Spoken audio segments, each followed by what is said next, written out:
Now I'm very excited to welcome back Mr. Paul Stone from Paul Stone Sports in Beeson. You can follow Paul on Twitter or X at Paul Stone Sports. Paul, man, deadlocked here. Bowl season's upon us. How the heck you doing out in Texas?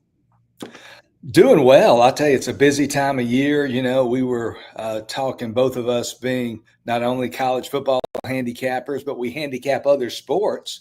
And I've handicapped college basketball from the beginning of the season, which was the first Friday in November, until the end in early April. So we have this overlap right now. And as professional handicappers for guys like you and myself, it's always busy, but it's even busier right now. That's kind of my busiest time of the year, but it's a great time of the year too, and blessed to be able to do what we do.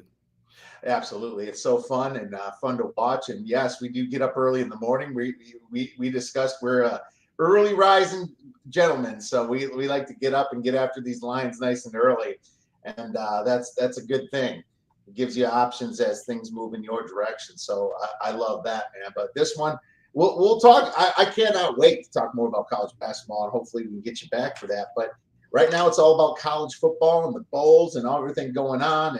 And I follow you on Twitter, and I love some of the stuff you be putting out there. But let's kind of start with the basics here. What about the seeding? Do you have any issues with the committee and what they brought in for playoffs and how they are seeded? It was a razor thin call on the Alabama or SMU to take the final spot in the field. And, everybody bashes the committee, and it's a tough job. I can certainly take my shots at them because I take some exception to some of their decisions and their process, but it is a difficult job. And I think we all knew coming in our heart of hearts that it was going to be difficult no matter how it turned out and no matter what decisions they were left with. It's a tough call, but I would have taken Alabama over SMU personally. It was razor thin. I'm a Texas guy, so I love SMU. If I'd have had more ammunition in the pockets, I would have maybe gone to SMU, but it's an expensive private school. So, and they maybe would have looked at my transcript. So that could have hurt my effort there as well. But certainly I have an affinity for SMU, but I would have probably taken Alabama just based on, strength of schedule. But I think really and truly, I think the committee recognizes they would never admit it, but there wasn't a whole lot of an SEC presence on there. It seemed like it was more Big Ten backgrounds for whatever that's worth. And secondly, I think people have SEC fatigue. I think many people think the SEC is overrated and that they've had their fair share. So let's give somebody else a shot. But I will say this, if SMU, in my mind anyway, you never know what their conversations were in the committee ballroom there in Grapevine, Texas. But SMU falls behind by 17 points. I think they were trailing still by 17 at the half. If they don't rally and tie that game at 31 and get beat on that final play, 56-yard field goal, just get beat by 3 points. If they don't show that fight, if they don't come back and they get beat by 10 or double digits, I think Alabama's in. I think the committee, from their standpoint, they're always looking for, again, they might not articulate this, but how could we explain it? How can we explain our decisions? And I think you can say, hey, SMU got beat by BYU at home early, and they had their chance against a Clemson team that wasn't all that super, and they, got beat by double digits. So Alabama, gets the spot. So had a little bit of exception with that. And then probably my bigger exception was Boise State's seeding. I think they got a lot of mileage, and deservedly so, from their 3-point loss in week 2 at Austin Stadium to Oregon, a game they could have won for sure. And Oregon's the best team in the country. They're number 1. They're the top seed. I believe they deserve that. But, the week before, Boise lost by 3 points to Oregon. FCS Idaho played Oregon in their season opener, and Oregon led Idaho 17-14 late in the game. Only won that game 24-14. So the rendition of the Ducks we're seeing today, I think they've come a long way. And by the way, that Idaho team, their season was ended in the FCS quarterfinals last weekend, but Montana State 52, Idaho 19. Montana State. I got a buddy that went to Montana State, and he wants to watch the game with me. on the 21st. I'm like, hell yeah, I want to watch the game. You throw me a college football game, you want to watch it, I'm going to watch it with you, my friend. So at FCS, it don't matter. I'm excited. And I don't mean to interrupt, but I probably should have carried that just a little bit further. Boise being seated as high as they are and getting the bye over not only, first of all, Arizona State and even Clemson, but they look at that, they look at that one in Boise State's right side of their ledger, and then they look at the two in Arizona State. So I think they're weighing way too much the record, which records are important, but strength of schedule's not given enough weight, in my opinion. I always like to say to people, it's not always how you play, it's who you play. And, like I equate it to our neighborhoods when we're growing up. If I stayed in my little neighborhood and, got in a wrestling match or a boxing match with little Johnny and Timmy and all these other boys, I could probably slap them around a little bit. But if I crossed the tracks and went into another conference, I might not be so tough. So, these schedules are disparate and the strengths of schedules range wildly. So, but I thought they did a pretty good job. It's a tough job. Yeah, it is. Yeah, it's funny. Strength schedule is kind of in the eye of the beholder. What if we're all wrong and all our power ratings are wrong on the SEC? There's all kinds of things to say. The truth is, I have an Alabama's a top 10 team. I mean, if you went by power ratings, yeah. I mean, they never go by power ratings, but I think parameters would be nice to say, maybe you had a rule that says no 3 losses for the conference, and then Alabama would have been out in that standpoint, because you can't make it an SEC invitational at the same time. To be like, I'm sorry if your ceiling's so high and you can beat any of these teams in here, but your floor is so low because you lost 3 points to Oklahoma. And that's kind of, you got to weigh that a little bit. It's hard to bet Alabama in a way. It's almost like, as a sports bettor, I've been fortunate to fade them when they lost some of those games, but Vanderbilt in particular. But it's kind of like Milroe is good enough to beat any of these teams, and yet they have the floor that's so bad that if they play defense correctly against him and he's having a bad game, and they can look pretty average. And I think that the committee thought about that. And what's so funny about SMU, I wanted SMU in. They had a lot of work to get back into that game, and I think you are right that if they would have had that 17-point loss or 14 points or 10 plus, they probably would have not been in.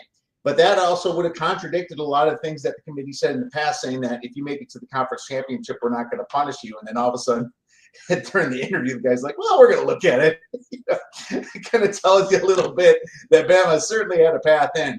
But I think the ACC definitely played their hand right in the way that worked out for the ACC. And the fact that Florida State got held out last year and then had to play Georgia on a skeleton crew of nobodies in their bowl game was just a kick in the pants, my man.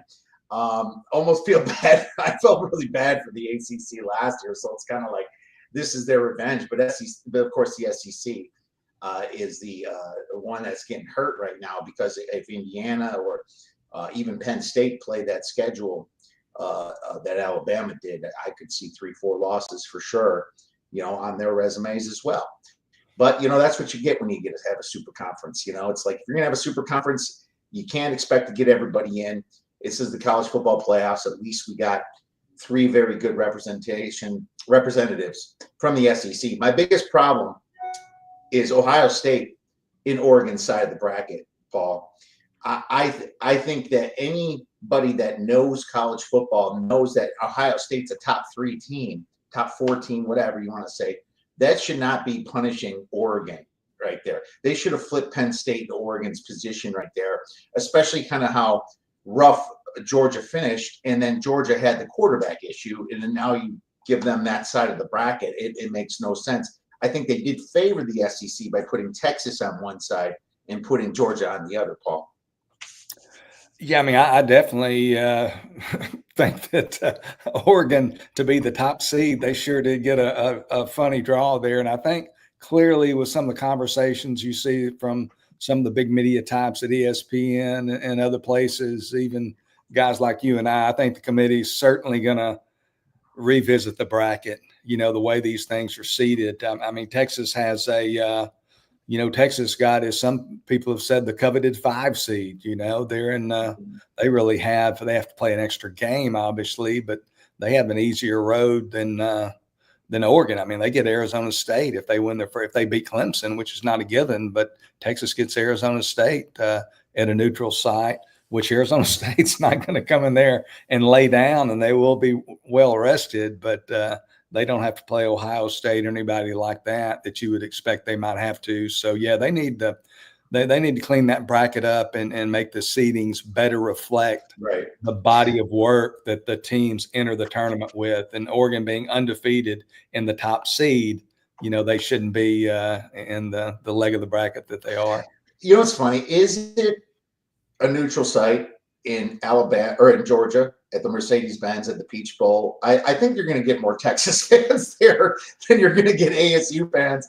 I think I'm going to give Texas, if Texas obviously takes care of Clemson, which I expect. I'm going to give Texas probably at least 1 or 2 points of home field advantage in that situation. But I will tell you that it does suck for ASU that they lost their number 1 receiver like that, and they really got through that whole mess. And that kind of leads into my next question. I am actually happy the committee did give them the bye. They deserve that over SMU and Clemson. I'm very happy they did that. But do you have any issue with the awards being given out? I saw a few tweets of yours that you made some pretty good cases. Well, the awards, Travis Hunter being the Heisman Trophy, I could see. I know a lot of people. I think a lot of people that are, and this is just speculation and theory on my part, but I think a lot of people that are disappointed with the Travis Hunter selection as the Heisman Trophy winner, which there are quite a few people disappointed with it. They would have rather seen Ashton Jeanty, who's a Texan. So I like guys from Texas. He's from the Dallas-Fort Worth area, but I have no qualms with it. But I think a lot of people that do, I think they have, I think Deion's kind of burned some bridges. I think he's rubbed some people the wrong way. I think some of his players, maybe, they reflect the coach. And I think they're maybe viewed as kind of the bad guys a little bit. So I think that's a little bit of it. And that's just, again, a theory and just speculation. Ashton Jeanty, I used to be a sports writer, and I never had a vote in the Heisman Trophy, but a lot of guys I worked with and knew less about college football than I did have a vote and still have a vote in many cases. And some of these guys, and you've probably heard as much said, some of these guys that still have votes hadn't covered college football in years, but they're just on the roster and they get to vote every year. And some of them, they watch, their granddaughter's recitals more than they watch college football games. And it's really at that point, they need to clean up. They need to lessen the number of people. I know they want a broad representation of all regions of the country and a lot of people voting, to be sure it's not skewed to one candidate or another, but they need to clean the voting rolls. But I think what hurt Ashton Jeanty in final summation, this is just my gut feelings, the fact he played the Mountain West Conference. He had a big game against Oregon without question, but I think the level of competition got him a little bit, averaged less than 4 yards a carry in the first meeting against UNLV. I mean, I think he had to basically bat 1,000 probably to overcome Travis Hunter. And Travis Hunter is such a unique candidate. The fact that he excels on both sides of the ball.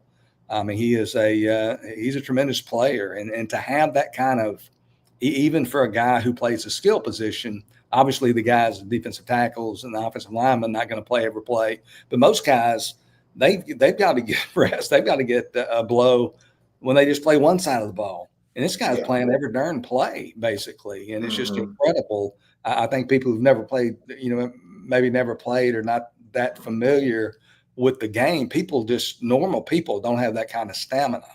Stamina to be out there standing. You're talking about stamina to play every play at the highest level. I mean, he rarely played at anything less than a high level. So I don't have a problem with that. The one that and this is a lesser award, but the Burlsworth Award, Brandon Burlsworth was a offensive lineman at University of Arkansas maybe 20 years ago. There was a walk-on. He wore black rim glasses. I don't know if you remember him, but he died in a car accident. So the Burlsworth Award, he was originally a walk-on at the University of Arkansas. So this goes to the top former walk-on.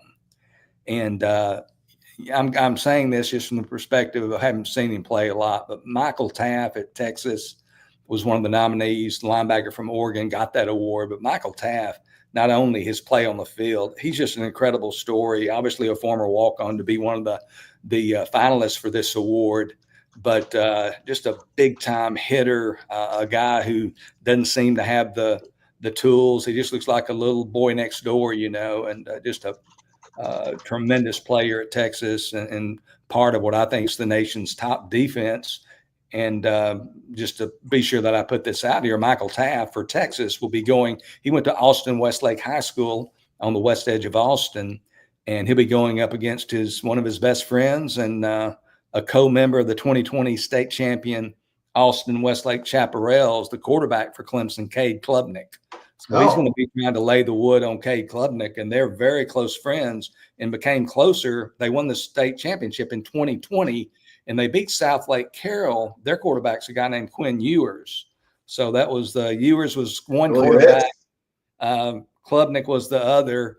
And Taft played with Klubnik there at Austin Westlake. But he'll be they blitz him a lot. So and he's a vicious hitter. So he's going to have to be hitting his best buddy. And they became very close during COVID because they had limited practices and so forth. But that would be, they'd spend a lot of time at each other's house and other people's house and stuff during that period of time. But I would like to see Michael Taft. I just can't imagine anybody better than him at the walk-on level. But that's kind of my feelings on the awards there.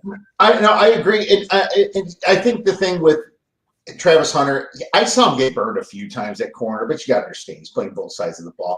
I wonder if Deion Sanders wasn't the coach and Shedeur Sanders was a quarterback, if he still would have gotten an award. I think it's a very media-driven thing now. And then I think of like what MVP means and why is Cam Scattleboo not invited to this thing, man? I thought that ASU needed him so bad to get those wins, and I really believe that he was the reason. And no disrespect to Levitt, the quarterback there, who was awesome this year, and Kenny Dillingham, which you made a great point about for possibly being the coach of the year over Cignetti, which I agree too. I think it sucks that Scattleboo wasn't invited. Now here's my problem: they all deserve it. I don't know, I think they all deserve it. It's just it's hard to give it to one person, and I always root for the little guy, so I personally would have voted for Scattleboo. You'd see like 2 votes or something. One of them would have been mine for Cam Scattleboo, because I really think that he meant more to that team than maybe Travis Hunter would have meant to Colorado. And I could be wrong. I mean, like I said, Hunter was a unicorn, like you said too, and Genty was an absolute beast too. It was just tough. But I liked your argument, what you said about Dillingham comparing him to Cignetti, but I have the same problem. I think they both deserve it. One has 1 loss, the other has 2 losses. They both made the playoffs, but I think that Dillingham, you can make a great argument that he should have been coach of the year, Paul. Yeah, and I'm glad you mentioned that. That was going to be one of my. I just kind of slipped my mind, but Kirk Cignetti got a boost from that media blitz at midseason when they went to Columbus and played Ohio State. And of course they got dominated by the Buckeyes, but he's got a big personality. He's kind of got that cockiness and that flair that people like. And I think his case for coach of the year was bolstered significantly by all that media coverage that Indiana got around midseason. Deserved media recognition, but his case was bolstered. I think Arizona State, what Kenny Dillingham inherited there in Tempe, left behind by Herm Edwards, the sanctions and so forth, was a very difficult situation. You've got an Arizona State team. A lot of people don't like to hear this, and I know you're from you indicated you're a Wisconsin fan and may be from that area, but the Big 12, according to Jeff Sagarin, and his rankings are based, his conference rankings give the midpoint quite a bit of emphasis. And I don't know exactly what it is, but it's basically the average power rating of each team in the conference divided by the number of teams is, I think, a pretty fair way to explain it. The Big 12 this year was slightly stronger than the Big 10, according to Sagarin, just by a minuscule margin, despite the top heaviness of the Big 10, which is obviously much deeper at the top than the Big 12. But in the Big 12, you got to play losable games every week, basically. In the Big 10, Yeah. you don't have to play losable games every week. You could lose, sure, but they're not nearly the caliber of that second half, bottom half of the Big 12. In Arizona State and media days in Las Vegas in July, 16 teams in the Big 12, and Arizona State, the media picked them 16th. So for him to be picked 16th in the preseason media poll by those who cover the league, and then to come in and do what he did, I think you can only give it to one. I mean, there's always going to be multiple deserving candidates because there's always going to be superlative performances. But I think Kenny Dillingham deserves that award or deserved it. And I think there's still maybe a couple of Coach of the Year awards out there, and hopefully maybe he'll get one of them. But what a job he's done there for Arizona State. He will get his payday at least. And looking at the top 35, there's a ton of Big 12 teams. You can even say the top 25. You got Baylor right there, right? Iowa State's number 27. 28 is BYU. Oh, there is a ton of Big 12 teams in this thing.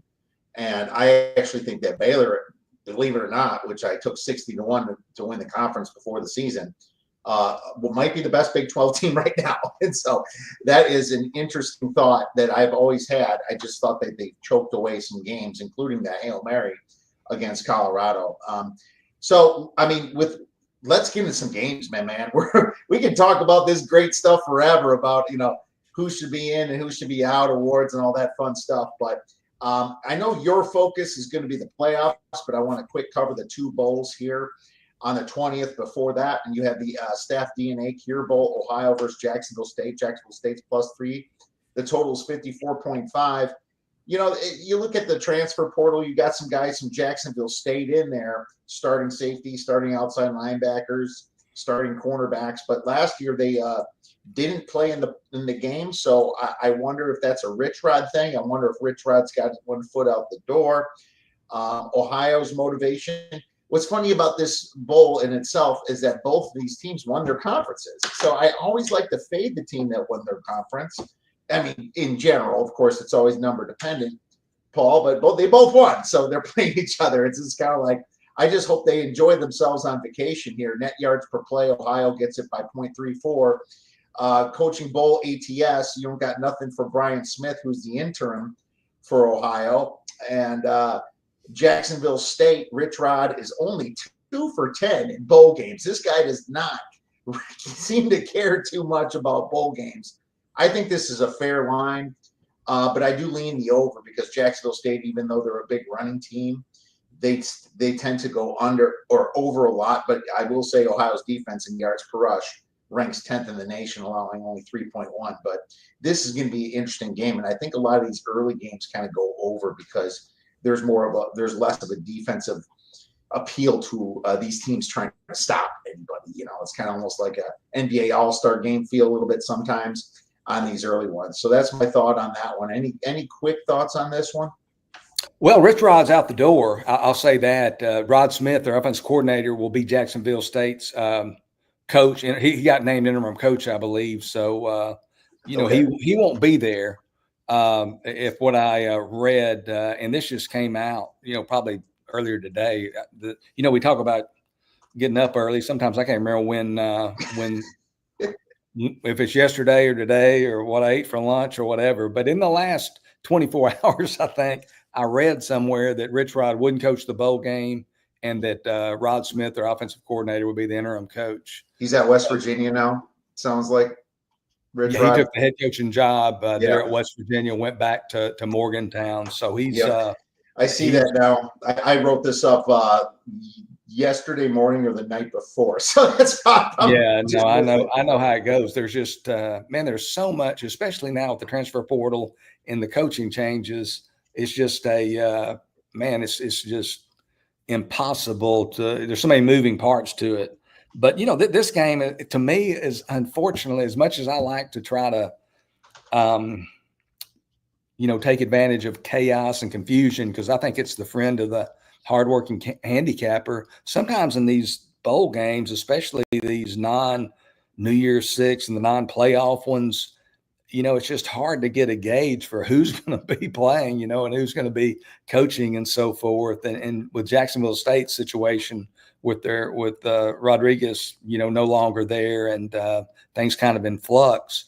And on top of that, Ohio they really looked good to me against Miami of Ohio in the MAC championship game. They were dominant. I actually had Miami in that game, so kind of stung a little bit, but I was just floored at how well they played and how easily they disposed of the Redhawks. So they were very, very impressive in that bowl game. So I guess my lean would be to Ohio in that December 20th bowl. Yeah, okay, that's fair. Now that Rich Rod's out, and I look to the over. I think it's funny you got both interim coaches here. It's just one of those situations that college football needs to fix. I wanted to talk to you about that, but I think we can both agree the transfer portal needs to be put in way later than it is. The academics is always a second thought, but they can still stay at their school and finish the spring semester and start in the summer is what I say. So who cares about the spring ball? It's only the fans of that actual team cares about that as much. So I think that this is a massive problem that I'd love to get past because it's really messing me up and it's taking a lot of my time, in these situations. But no disagreement here. I don't have a side in this one, and I could see Ohio doing really well. And yeah, I was luckily on Ohio during that game against Miami, just by the way they finished the season. But I was worried about that one, but they did kind of come through for me on that one. It's funny, Rich Rod, I remember when he was coaching for West Virginia that he went to Michigan afterwards and how badly that went, Paul. It was just a crazy time, him back going to Michigan in college football, and it almost really hurt his career. Yeah, it just goes to show, these fans in college football, they are starved for a winner. It doesn't matter if you're West Virginia or wherever we're talking about. And, they'll forgive and forget if they think he gives them a better chance to be successful. And, I think he said all the right things looking at his press conference. He said, I should have never left. And whether he meant it or not, I think, you've got to handle it better than he handled it, his exit to Ann Arbor. But you're going to take the Michigan job, if you're at West Virginia, all things being equal, although West Virginia has one of the most passionate college football fan bases in all of college football. They're incredible. But yeah, it's a different ball game. But I think we can, just to touch quickly on the transfer portal issue. I mean, it's a major problem, not only for guys like us, but these bowl sponsors. They pay a lot of money to sponsor these bowls, and then they get these games where a lot of the most prominent players are not there, and the players are just in control. The paradigm has shifted over the last 10 years or so, and the reason that you have NIL and now starting, I guess, next season, the revenue sharing is either there was a lawsuit filed about 2010 and then the threat of more lawsuits. So it's not like the NCAA wanted to do it. I'm not saying that they weren't going to do it ever, but NIL was, they were fearing litigation, and somebody told them the inevitable, you're not going to win, in today's climate. So you have to make concessions, and it's just a mess. That's a podcast for another day, but transfer portal got to be moved back. I think right now it's 20 days. They need to shorten it maybe to 10 to 14. And they need to start at about January 4th or 5th after the 100%. new year, and end at about the 15th before most people start school. If they're worried about them enrolling on time for the spring semester, might get off to a late start. But yeah, they got to push it back into early January, shorten it to 10 days, and go from there. Yeah, I think they can still stay at school. Transfer via football status and just start in the summer. That's kind of like with the slight, you got this slight punishment for this, and maybe NIL it goes to a fund that gets dispersed, and if you don't play in your postseason game, you get 30% punishment or something. I think you have to tie that in, otherwise why would you bother having these games? But hey, man, there's no perfect answer. Those are some of my early thoughts about trying to fix this horrible situation. Let's move on to the Union Home Mortgage Gasparilla Bowl. Tulane versus Florida. Florida's minus 14, total 49.5. I took a bad number on this, Paul. I thought it was a good number at 13. Now it's all the way up to 14. I think that Florida's motivation is I put medium low. It's not like beating Tulane's going to help them that much, but at the same time, they finished the season well. They cashed my over 4.5 season win total nice and early, which was nice. And they're kind of feeling pretty good. I almost think that maybe they're happy with their coach over there, in Florida. I'm not 100% sure, but it's one of those things with Billy Napier. He doesn't show up for bowl games. He's only 0-4 ATS for bowls. John Summerall, young coach, 1-0 for Tulane there. He obviously coached Troy before that, but he had a lot of success for Tulane. The thing that worries me, well, obviously besides the transfer portal, because Tulane's quarterback Darian Mensah committed to Duke, right? And then a couple other guys did as well. Not a ton though, but they also lost a backup. It sounds like Ty Thompson said he's going to play though, at least, but he didn't do a lot there. He threw 11 passes. Florida has some injuries. Their top cornerback's out for the year. Their cornerback 2, Devin Moore, hasn't played since week 10. I expect more guys getting out of Florida. They have a tight end transferring. They have a defensive line transferring and Jack Pyburn. Tulane's got a better yards per play, but the strength of schedule really goes to Florida. My problem is, can Tulane stop the run because they couldn't stop Armies? Is Florida going to run all over them? That's my question. I still think Tulane should be good enough to cover 14 points, so I'm sticking with my play.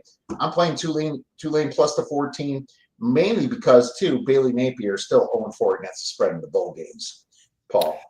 Yeah, I don't have a strong opinion here, but like you, I tend to gravitate towards taking the double-digit dogs in the bowl games, especially when it's a school from a so-called, smaller, less prominent conference. Not that the American Athletic Conference is a smaller conference, but it's certainly not the Southeastern Conference. So for them to be playing Florida is a bigger deal to them than Florida to be playing Tulane, and here they are getting double digits. I am a little bit concerned. Ty Thompson, he's a former 5-star recruit that signed with Oregon out of high school, a big-time recruit there, and he's never panned out. He can run and he's athletic, but he's not much in the passing game. So you'll see a great athlete because he'll come out of the pocket and run it. But I worry about I worry a little bit about Tulane's ability to muster offense. But like you said, Florida's got a lot of Pyburn and some of the others. They got some people in the portal and got some other potential opt-out situations. So, for me, I can see where you're coming from there. It would be Tulane or nothing. I certainly couldn't take Florida laying 2 touchdowns. Yeah, Florida finished well, but Tulane was still a pretty good competitor. A month or so ago, people were talking like maybe they would get in over Boise State. Obviously didn't happen. But that's a really interesting thought. Let's talk about playoffs, my man. First game, Indiana, number 10, at Notre Dame, number 7. Notre Dame's favored by 7.5 points, totals 51. This is at Notre Dame Stadium in South Bend, Indiana. This is 2 teams from Indiana. Paul, why don't you break this one down for us? Yeah, coming up on Friday night, the 20th, you've got an Indiana team that was kind of the darling of the college football season. It's just been a historic season for the Hoosiers, their first 10-win season in school history. And now they're facing kind of the brand of not only one of the major brands, the true blue bloods of all time in college football, Notre Dame, but an in-state rival. I like Notre Dame here. This is a Notre Dame team that is a 28-point favorite, was shocked by Northern Illinois in week 2. But since that loss, they've won 10 straight by 30.7 points per game. Only one of those wins in the 10-game winning streak, current 10-game winning streak, by fewer than 2 touchdowns.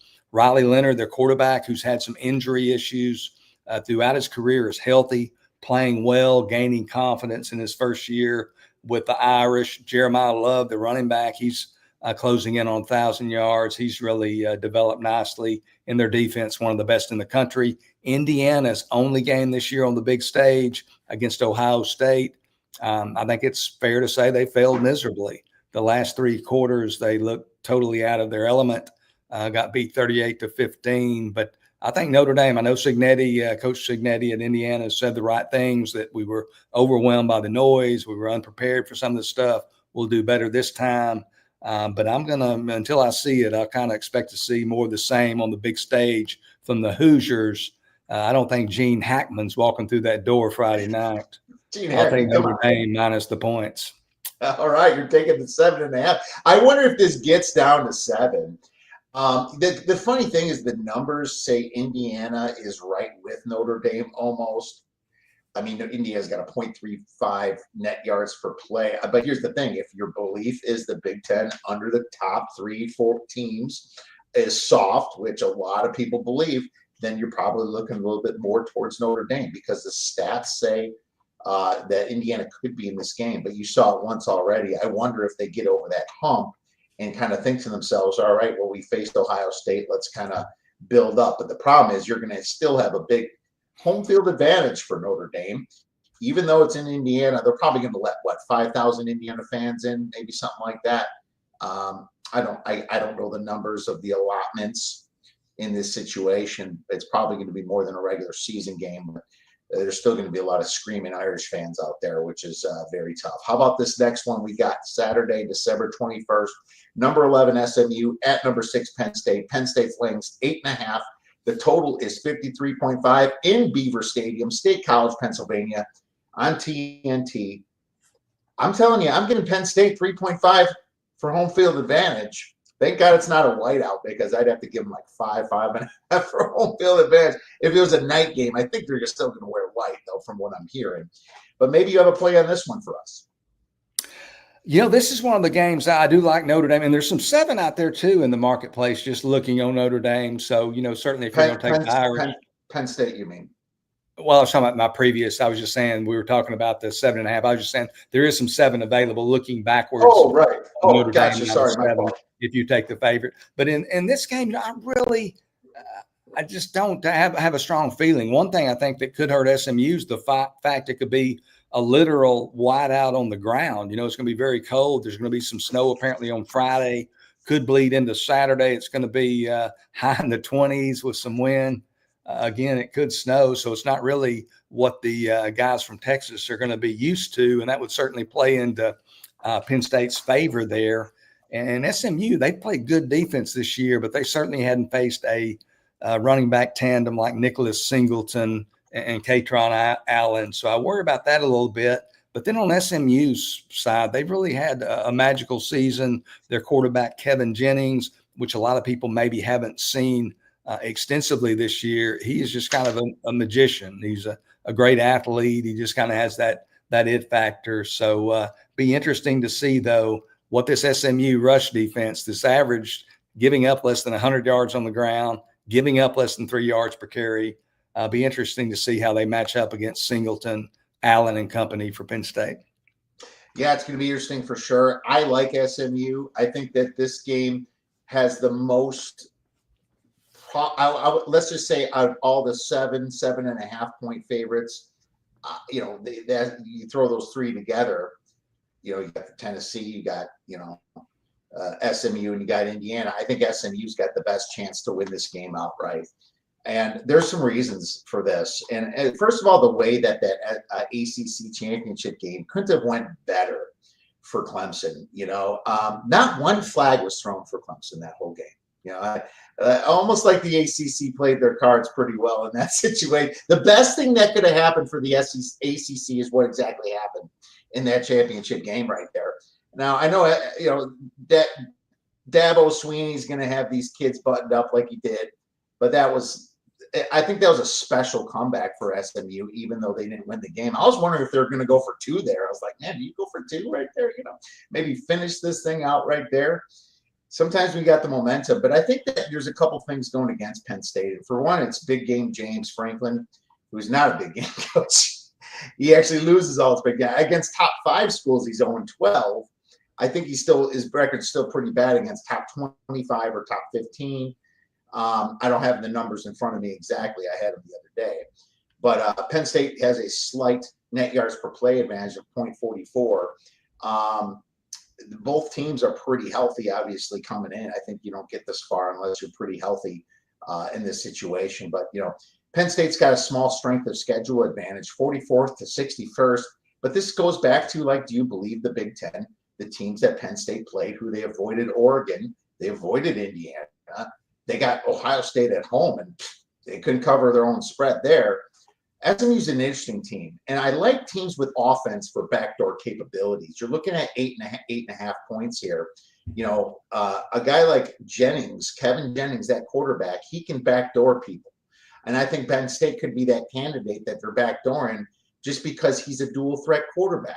And I think that's where Penn State can struggle, is against a dual threat quarterback in this situation. The defense is tough, but they're much better against pocket passers rather than dual threat situations. The thing is the explosive plays, I think, is going to be huge for SMU. What's funny is that they have a low success rate on offense, ranking 52nd, but explosiveness, 8th. That's why Penn State's defense tends to struggle. Their explosive play rating on defense is 87th. So if this spread's going to be up to the quarterback, Kevin Jennings, in my opinion, I think he can get there. But if you're doing your survivors and stuff, and you have to pick 3 of the games, this is one you either avoid, or I'm going to pick SMU. I have to pick 3 games in Survivor this week. I'm going to pick SMU, and I don't care if I lose because I want to win. So I think that this is a situation where they get ahead of Big Game James. I'm taking the 8.5 points, and I'm going to take a little small play on the money line call for plus 250. Good deal. Yeah, that would be. One of these underdogs is going to win. So, like you said, it might be SMU. Well, let's talk about a game up your alley: Clemson versus Texas. Texas minus 11, total 51. Texas, I've given them the full 3 for playing at Darrell K. Royal Texas Memorial Stadium. I'm giving them 3 points. Maybe that they should get more or less. What are your thoughts on this big game for the SEC and ACC? Yeah, I'm seeing right now kind of a consensus line. Texas favored by 11 with a total of 51.5. And I'm going to recommend a pair of correlated selections on this game on both the side and total. Going to go with underdog Clemson plus 11 and the under 51.5.